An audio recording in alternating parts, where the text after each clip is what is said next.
ਜ਼ਿਆਦਾ ਨਹੀਂ ਕਰਦੇ।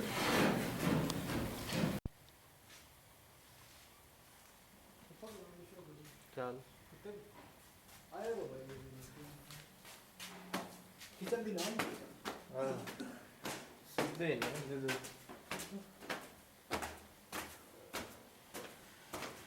ਪਹਿਲੇ ਤਾਂ ਆਸੇ ਨਾ